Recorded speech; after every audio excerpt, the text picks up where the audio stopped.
So, Hari Om, everyone. Welcome to today's session. Before we begin, I just want to say that in complete humility, who am I to address someone's life journey and explain it to you in such a way that is especially for someone like Bhagwan Ramana Maharshi. Whatever I share, the stories, the timeline, may be right, may be wrong on some perspectives. This is my perspective, and I want to share. We are not going to touch exact dates or exact timeline for him, but if I'm also not an expert on his life, but many things of his journey has moved me, and I would like to share that with all of you today. So before we not to wait further, I'd like to share. So a 16-year-old boy, how he awakened himself just within seconds. How does this happen? Today we will understand what was Bhagwan Ramana Maharshi's journey on this earth when he walked here, and how he helped so many souls, thousands of souls actually. So before we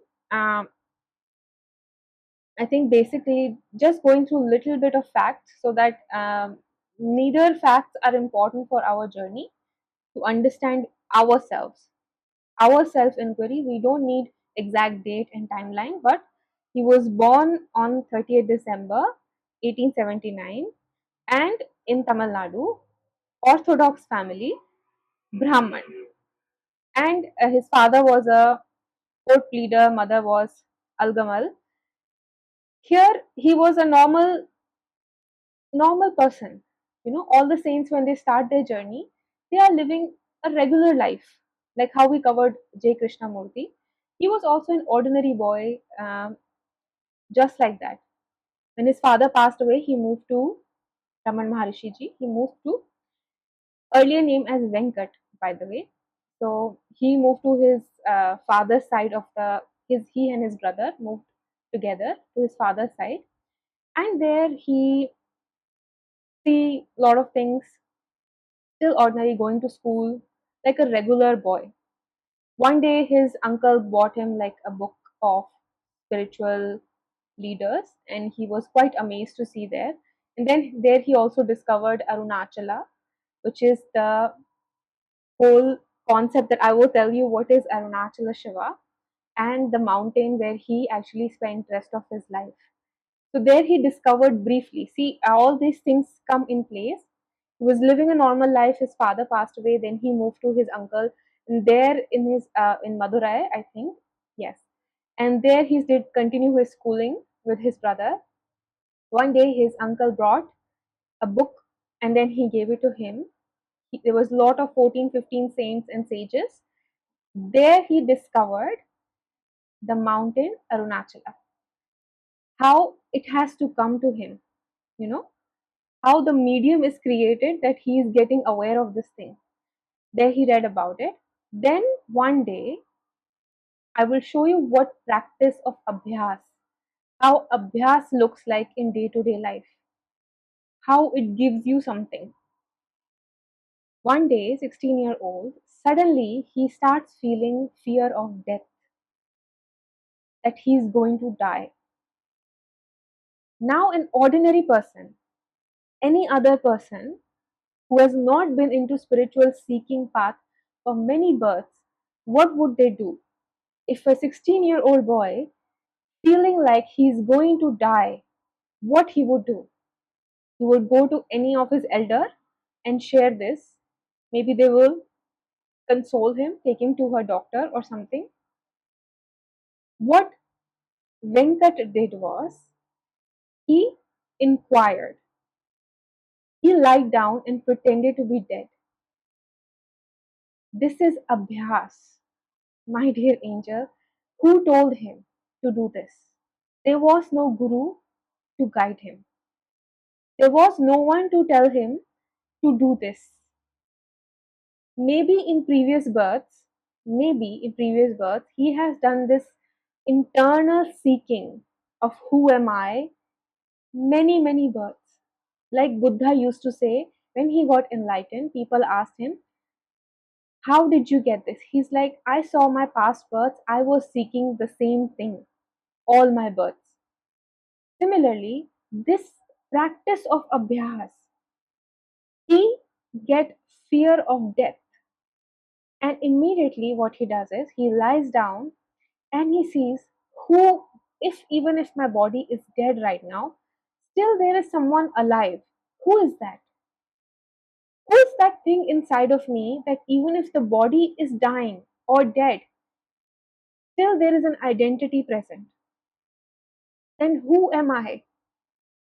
With this, he went inside. Any other person. Practice is going inside. Please understand what we practice have. All of us have practice of Bahar Mukta.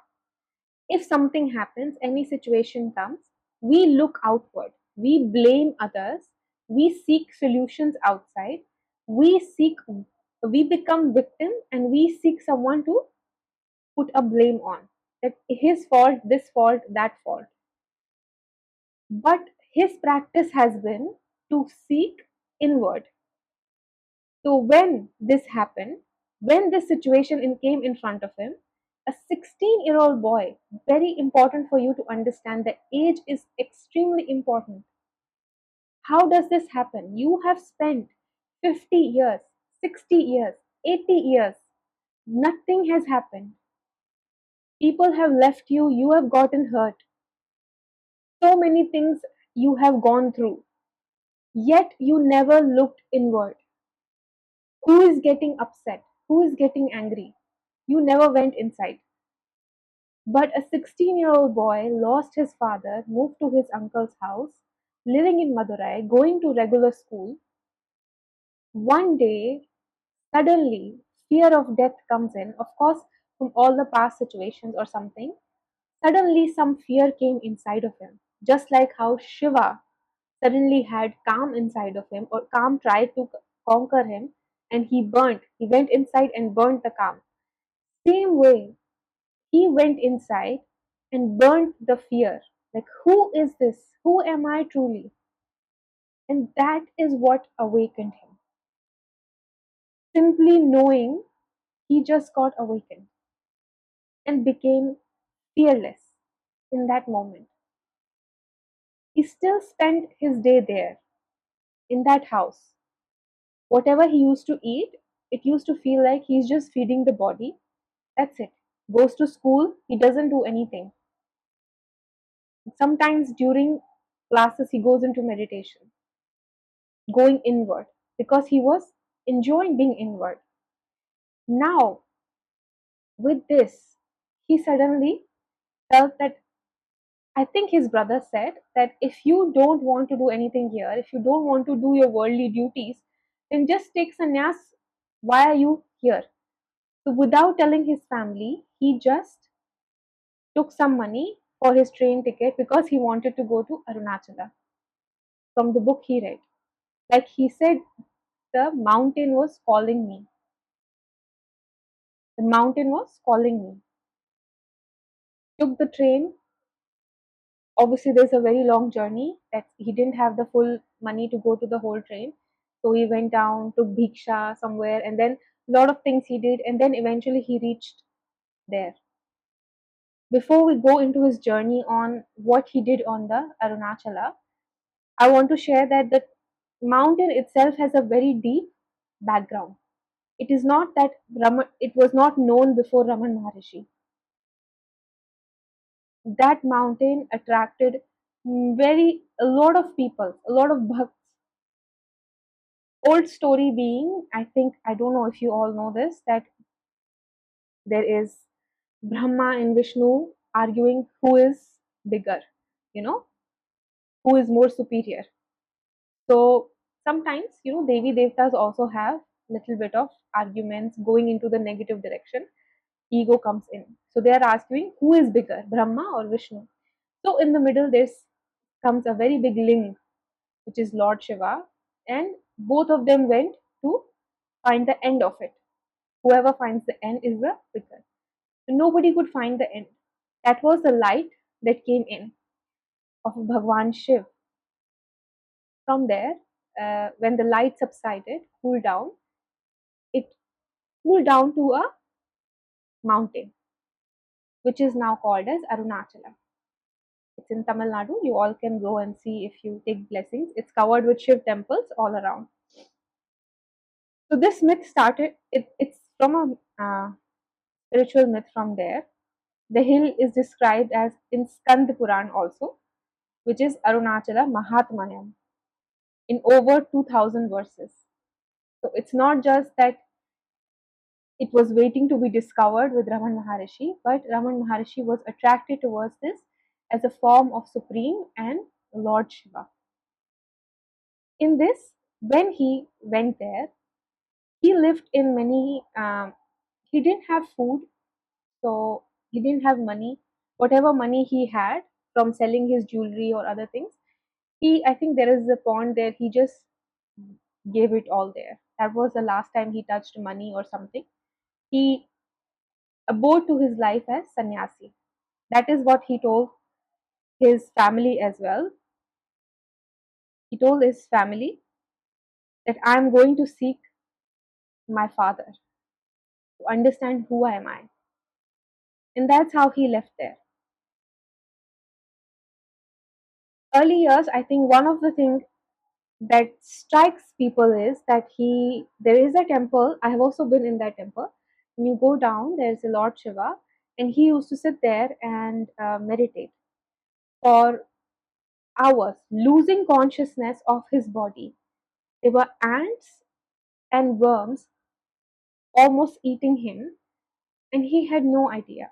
There's one person he came and saw that this young boy, he's still 16 years old, please remember, still 16 years old, young boy, sitting there in front of Shiva, there, and his body is being eaten by ants and all this. Nobody is watching him. There is no big crowd that he has to please for doing this. He's going into inward, in self, inside of him, seeking who he is. And that become later his teachings. His teaching itself says the same thing. There he spent all the time, no food, nothing. People have to force fed him, but he never used to eat. He was no conscious about this. So they took him out of the temple somewhere outside. The ants were eating him, so cleaned that all up. Then somewhere else, somewhere else. 2 months later, they force fed him, gave him this. Force feeding also, please understand, this also I want to break myth that non-eater saints, they live like, there's nothing there. He also was connected to the self, yet his body couldn't move. He couldn't even move his body from one place to another due to lack of nutrition and food, which means that it's not true that if you don't eat, your body will remain fit. There is lack of some nutrition and other things, which he also showed in his. This is practical spirituality. On the side, do understand this. Living saints have gone through this. In our mind, we have created these big Himalayan saints and like this. Oh, this is how they live their journey. They do eat in the middle sometimes. And if they lose their body, they just lose it. They become unified with the consciousness, or they connect with some other higher being that feeds the soul and the body. So, moving on, there he spent about that time. Then he moved from caves to caves. There's a lot of caves around there in the Arunachala Shiva. So I think one of the cave he stuck for 17 years, which used to get hot in summers. But then during summers he used to move to the nearby cave. That became his abode. He used to walk around the mountain 2 times in day, and that's what his life. He simply used to exist. There was no talking, no words, nothing was required. He said, whatever is going to happen is going to happen. You cannot control it. And what will not happen, you cannot make it happen. So the solution is to simply stay silent and exist. And he used to exist. had no karmas because he already left his place and he moved out. And living there, he attracted so many people. Also, the mountain attracted so many people. He being there attracted so many people. How does that happen? People used to see the tej in his eyes on face. That tej comes for being one with your consciousness. He used to see God in everyone. His purpose was whoever comes to me first should be feeded, solution should be provided. He never used to talk much, just give gyan. The first person who came to him came with 14 questions, and Raman Maharshi never even said a word. He wrote the answers. Now that book is there in name of Who Am I that you all can read with 14 questions answered by Bhagwan Ramana Maharshi. I'll just go through what he shared a little bit, what he actually taught, because that is very important. The journey he gave was that he didn't need a guru to get enlightened. He always used to say this, just go within. Whenever people used to come and ask questions to him, he used to say, who is asking this? Who wants to know? Making them go inward. We are in a habit of looking outward. The only soul thing, if you just go inward, inside of you, you all can be like Raman Maharshi because you are also the same self, same consciousness. You don't have to go and live on a mountain to do this. At your home, inside, every day, it's a seeking practice from within. He taught first thing was self inquiry, the direct path. Instead of answering thoughts with more thoughts, trace every thought back to who is asking, who is thinking, who is angry, who wants something. Then you go to the one identity, which is I. And that I is the main root cause. As we talk about that mind is an illusion, he is the Maya itself. Raman Maharshi said the same thing. He said, the Maya outside is also mind, and the Maya within you is also mind. And what is mind? Mind is just your thoughts. That's it. But all these thoughts arise from one thought in the middle, which is I am this. When you created this one identity, I am this Prakriti, or you are whatever your name is, with that identity, all other thoughts are created. He used to say that happiness and sadness are both part of your mind. When you want something and you get it, you become happy. When you want something and you don't get it, you become sad. Now, we have already covered this in past from the Gita sessions as well. On top, he says, but you always remain in a blissful state. When you want something, you become happy after you get it because the thoughts disappear.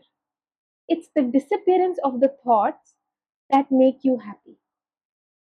Happiness is not something outside, it's within you, inside of you, that is happy.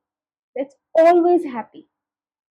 Same is when the sadness come in and you don't get what you wanted, thoughts appears, a lot of thoughts appear.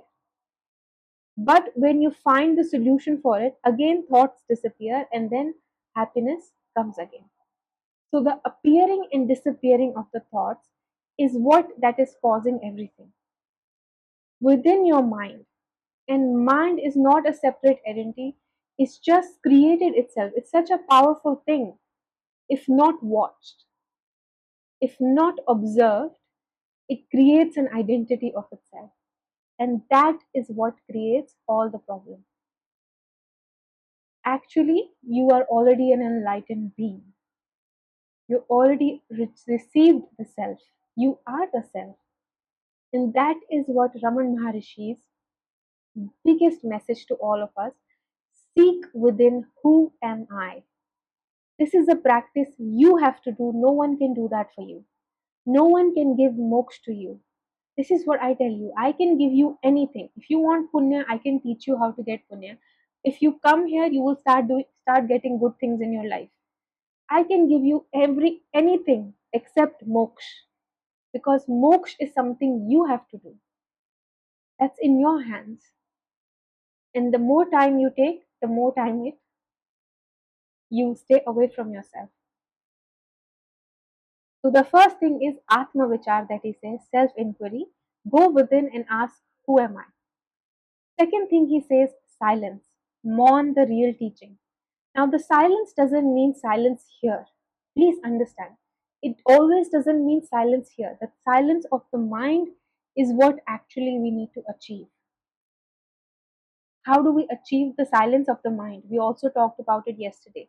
When we don't judge anything, when we don't identify ourselves with what is happening on the outside, we just let it happen. We just let it happen. We simply just exist. We don't question. We don't say this is right, this is wrong, this is positive, this is negative. We don't let the outside world impact on the inside. Silence is what creates this. The stillness radiating from being who has stopped identifying with the thought. So, not the stillness of the mind or the body. You don't have to just sit stiff to achieve this. He used to walk all day, be with everyone, showcase his presence, change his positions. It's not the stillness of the body. The stillness of the body becomes magnetic when the stillness of the mind exists.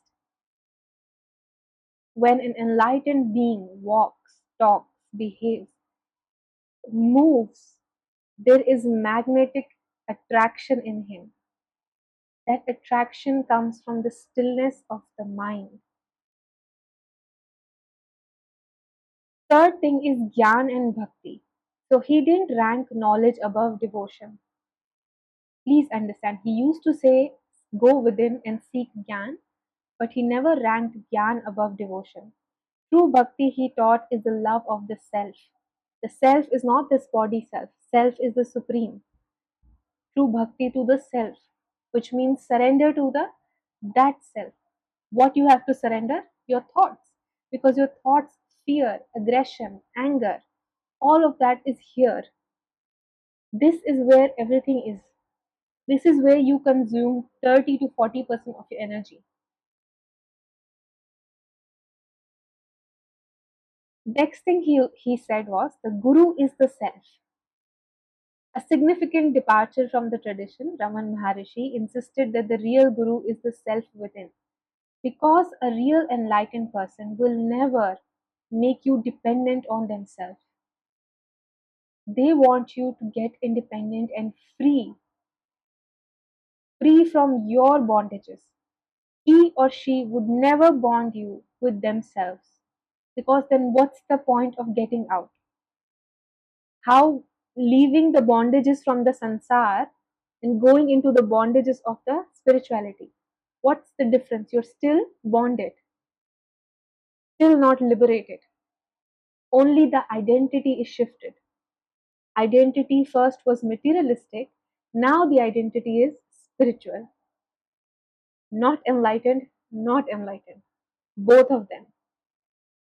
The real master, Satpurush, Sadguru, they will never make you attached to either of the identity. Na punyam, na papam, na sukham, na dukham, na mantro, na tirtham, Chidananda Rupa, Shivoham Shivoham. Neither of the places you have to get attached. Chidananda Rupa means the true self that you are. Shivoham, Shiv you are. The Shiv is not the Bhagwan Mahadev Shiv. The Shiv is the element, Sadashiv, the true element that exists in every being. If you read Gita, it's called Vishnu Tattva, Krishna Tattva. If you read Bhagwan Shiv, it's called Sadashiv. Same element, million names. Even though he used to say the master is within, he still clearly functioned as one for thousand. He was still a living guru for many people. He never discouraged that the live gurus are not required. Please understand. He never dismissed that the value of living guru does not exist. He is saying the true master is within. But to meet that true master, sometimes you also need master on the outside. But it always relocates ultimate authority away from any person, including himself. He always used to make people go even away from me, go within. That's what Bhagwan Maharshi used to say. Now I want to also tell you how his guided self-inquiry used to work. I think there are a lot of meditations that you all also can do at your place. We're not covering his full journey, but I want you to know how a 16-year-old boy, firstly, a fear of death can make him awaken himself without any master. How does it happen? One must ask what practice that he has been doing so many births that he knew in this moment he has to go within instead of seeking an outside help, which a normal person would do at this age. He went within.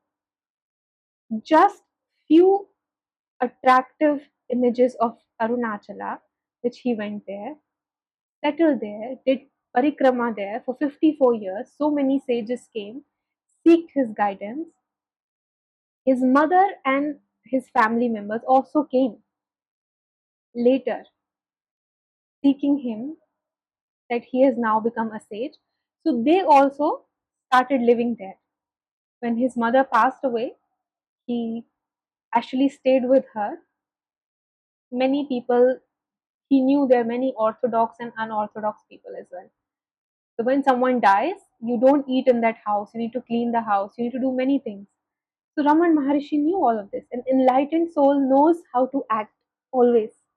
So he knew I have other sadhaks who are orthodox.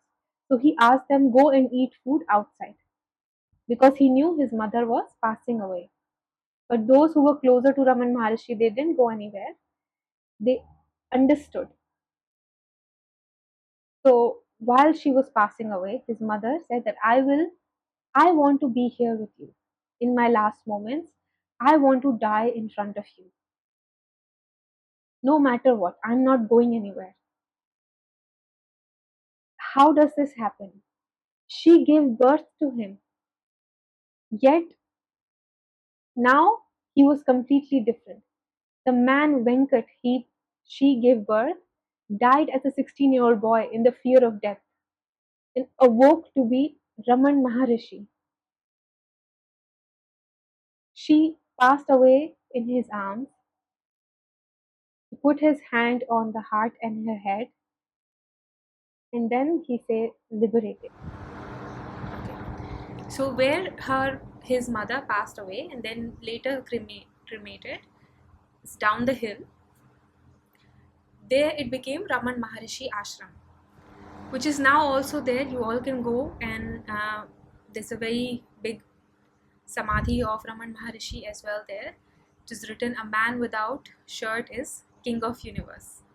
Because he used to be like that. He used to sit without shirt or anything.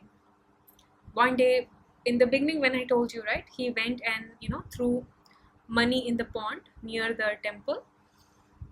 This one person told him, like, if you are going into sannyas and throwing away everything, he was observing him. He said, why don't you just shave your hair also?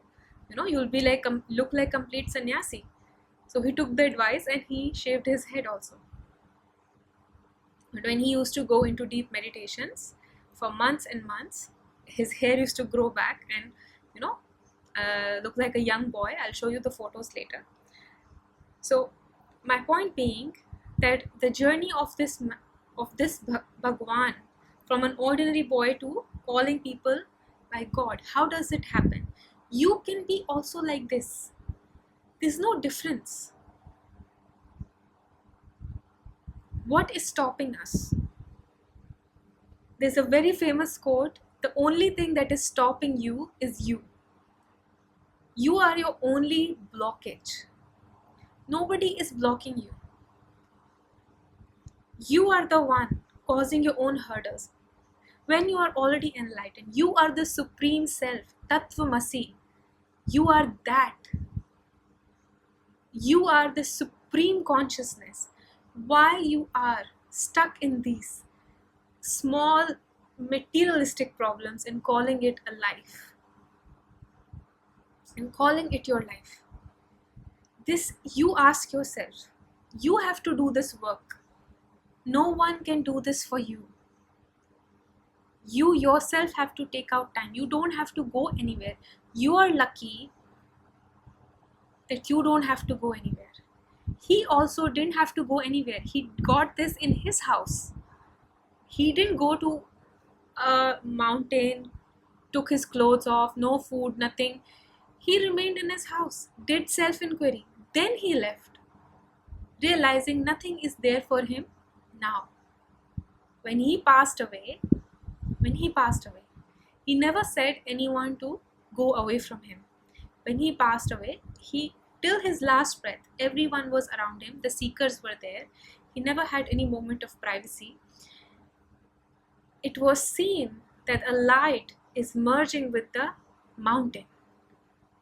It was seen a light is merging with the mountain after he passed away. He surrendered to the mountain. He surrendered to the unified consciousness, and that's why he was still. Why he was still? What you surrender to is how you become. You surrender to someone, like a wife surrenders to husband. You start becoming like husband, start talking like husband, or family members like that. Same is the way where whoever you surrender to, you start becoming like that. A bhakt surrender to a guru, start becoming like a guru, like that guru. Ramana Maharshi surrendered to a mountain, still. So he also became still. So many times self-inquiry that within a moment he got enlightened of self-inquiry, which he called a karma mukti, which means you don't need to do any long path of karma to achieve mukti, to self-realization. You don't have to do tapasya, puja, sadhana. He never studied after that. 16-year-old, he left his house. He never studied anything. Never went to school, colleges after that. He doesn't know Veda, Shastra, Purana, or any of those things. He never said those things are wrong, but he said they are all outer things. Reading outer things can only tell you what to do, but doing it is your job. You have to realize itself. We cannot run away from our responsibility. What we do is we put, reading Vedas will help us, reading Gita will help us, this will make us enlightened, this will make us enlightened. We go to a guru, he will touch me and get me enlightened. So many people Ramana Maharshi touched, but did they get enlightened?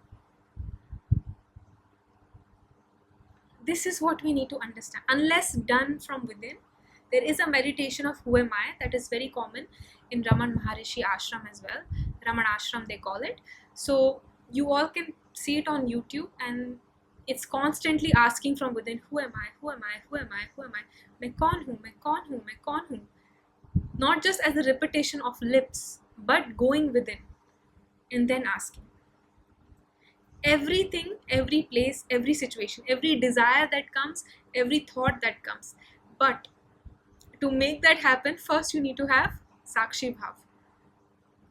First, you don't even have observation on your thought. How will you know who is generating this thought? So first, start having awareness of your thoughts, then going even deeper, who is generating these thoughts? Where is it coming from?